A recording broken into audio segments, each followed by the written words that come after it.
There's this thing that is really confusing, especially to the Christendom. Listen to me. There are a lot of men of God who has gone on the pulpit and keep hammering on your purpose on earth, your plan, God's plan and purpose for you on earth. Listen, let me tell you, some people has become more confused after receiving such messages. Some people have become more confused than they were before receiving that message. Listen to me. This life is complicated. That is true. Listen, there are a lot of people, for example, now, you have a backup. You say, okay, want to pursue to become. A lot of people wanted to be pastors. But it got to a point, they don't have any assistant. Nobody's assisting them. A lot of people who are pastors, where they have a suko. Somehow, they have people who are supporting them. They had no responsibility. Like for example, there are people who were opportune to be in Bible school. You see people carrying them. They finish school. They were going on evangelism every time. They can abandon everything at home. They are not working. They're just pursuing this, pursuing that, but they keep eating. People keep giving them money from their own family. They encourage them. But not like you don't have any support, no assistant. You say you want to be this. Now, how can I go by you? Listen to me. Anything you find doing, that is your purpose here on earth. I talk about this, and I started thinking. I say, what of these people? What of these people? Listen, let me tell you. The only place you see that holds ground so much is when in the Bible school. In the Bible school, they will tell you your plan and your purpose. God's plan.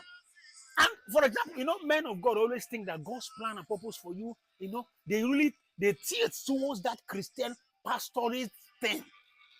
That God's plan and purpose for you is to be a pastor, to be a man of God.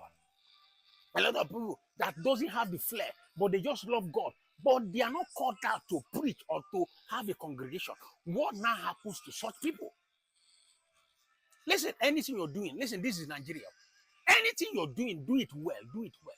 Forget all this message, God's plan and purpose for your life. It's good when you have people supporting you. There are a lot of people who from when they were small, not all this ambition of being a pilot. I have a lot of friends then, but no support, no assistance. No support, no assistance. How are you going to do it? I have a lot of people who were wired to play football. When they hold football in their leg now, what they do with football. But today, they're in the banks. Some of them are in the police officers. Scattered all over the places. What will you say about those people? Let's hear the God's message. There are some messages that should be taught in Bible school where you groom pastors. There are messages you preach where you are grooming pastors. Stop preaching it to secular people where everybody are gathered together. You start confusing people and say, God's plan and purpose for your life that you have to do. Listen, every profession you are, you praise God. You can serve God in it. You're a medical doctor. Who is wired? Who is called to be a medical doctor? Okay, now, who will say, okay, God called me. We believe that anybody God calls must be a pastor. Is it true? True. We believe that anybody God calls must be a pastor. So who has God called and so be a medical doctor?